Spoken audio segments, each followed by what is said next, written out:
Hello, Pokemon Masters, Toby here, and not just here on Earth. Our Pokemon adventures have taken us into space, and as early as Generation 1, we knew that some Pokemon may have originated not on Earth. We've now looked at every different Pokemon that may have originated and evolved here on Earth, which is now available as a poster. You can get that links below, but enough about that. Let's now look through our telescopes and have a look at how life may have evolved in space. There are a number of Pokemon, including legendaries, who are confirmed to have come from space. Starmie is the first I'd love to talk about. Now, if it originated on Earth, it would be an Echinoderm. However, it seems according to its Pokedex entries, which say it may have come from space and it transmits radio waves to communicate with other life forms, that it definitely originated there. And it might be communicating with other Starmies that are on their homeworld, or possibly orbiting the planet, or even more possibly, the Pokemon Deoxys, which has a similar core. This Pokemon appeared when a laser mutated DNA in space, and how Pokemon like Starmie or DNA even got into space in the first place is no mystery at all. It's answered in the first clip of the TV show, where we see Mew traveling around the planet. It's flying out into space. Mew didn't just spread its genes here on Earth, but also into the spaces around Earth. And given the definition of legendary Pokemon being simply a Pokemon that is particularly special, this is why a lot of legendary Pokemon come from space. They are special to us here on Earth. So when we see Pokemon like Deoxys, we call it a legend. This too is the case for the Pokemon that is known for being Deoxys' counterpart, the mythical Pokemon Jirachi. Jirachi is a Pokemon that hatches from a comet. Now, there are plenty of Pokemon currently living on Earth that we know came from space. For example, Clefable, that and its close relative Wigglytuff. These Pokemon are almost identical, sharing the same color scheme, both regular and shiny, both being 3-stage evolutions with baby Pokemon, similar move sets. Both of them evolved from their pre-evolutions with the Moonstone and have origins in space. While Clefable is typically the one thought of coming from space, it's actually possible that Clefable has been around on Earth longer. This due to the keratin in its body creating its nails, which means it has some kind of skeleton. Jigglypuff and Wigglytuff, on the other hand, it's a little bit more questionable, and they wouldn't necessarily need it, that having evolved on the moon where they came from, instead their body being used to bouncing around incredibly high. Here, of course, it makes use of the atmosphere by sucking in air to allow it to inflate and bounce higher, but even so, it doesn't have finger and toenails like Clefable, which implies that it hasn't been around as long. These Pokemon were also identified as coming from space in an episode of the show, which also identified the Pokemon Togepi as possibly extraterrestrial. This Pokemon, along with its evolutions Togetic and Togekiss, do come from a special Mirage Paradise. It might be safe to assume that they are an otherworldly alien. By extension, two more legendary Pokemon then pop up, Latios and Latias. These Pokemon share traits with Togekiss, like its odd wings, or the Eon duo having the triangles on their chest the same blue and red and shape as those on Togepi's eggs. As well as that, they are also known for hiding in Mirage Gardens, like that Togepi comes from in the show. And the thing that all these Pokemon have in common is that they only appear to kind-hearted people. This could make Latios and Latias some kind of mutation on Togekiss. And there is one other Pokemon that might also fit in with this group of Togekiss, Clefable, and Wigglytuff, the Gen 5 variant, Ordino.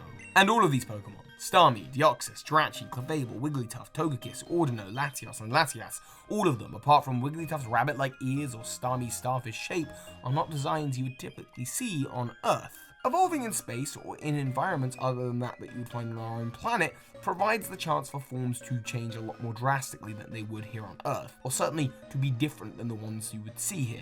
Space, I believe, is also thought to be the origin of the living rocks. Throughout this series, you may have realized I've left out many of the rock Pokemon.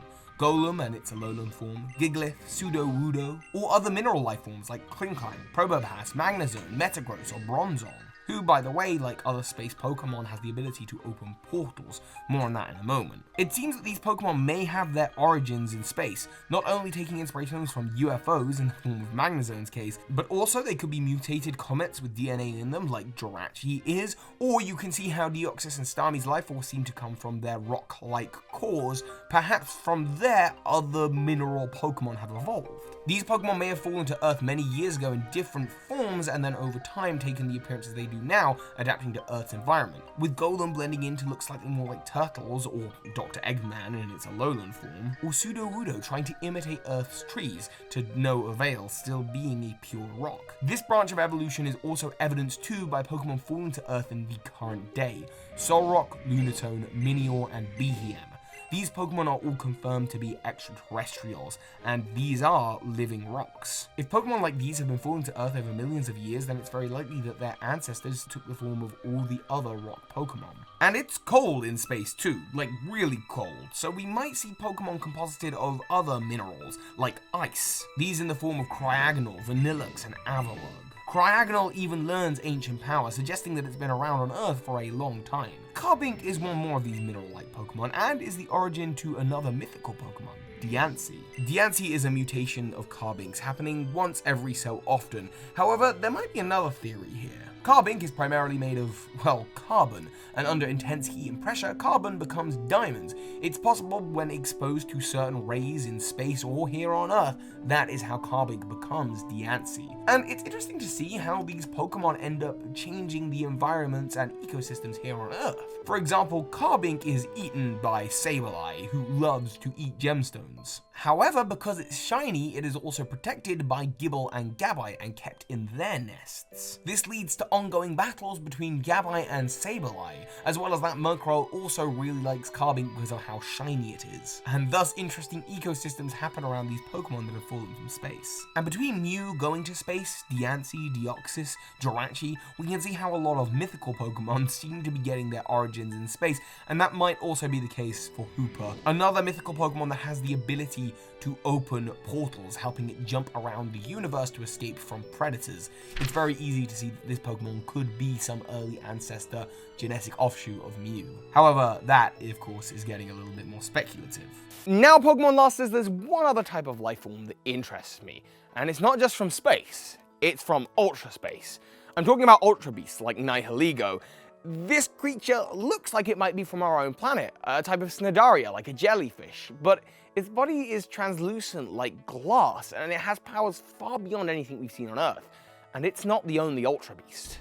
Nihilego, Pheromosa, Buzzwole, Kartana, Xurkitree, Celesteela, Guzzlord, Stakataka, Blacephalon, Poipole, and its final evolution, Naganadel, are all confirmed species of Ultra Beast. And they are unrelated to any Pokemon from our world, from our universe, in fact. Perhaps Ultra Space or Ultra Species have Mews of their own, perhaps not. Perhaps these Ultra Beasts are the Mews of their own Ultra Spaces. We just don't know enough to be sure. We've had a little bit more time to study the likes of Cosmog's evolutionary line, Solgaleo and Lunala, as well as Necrozma.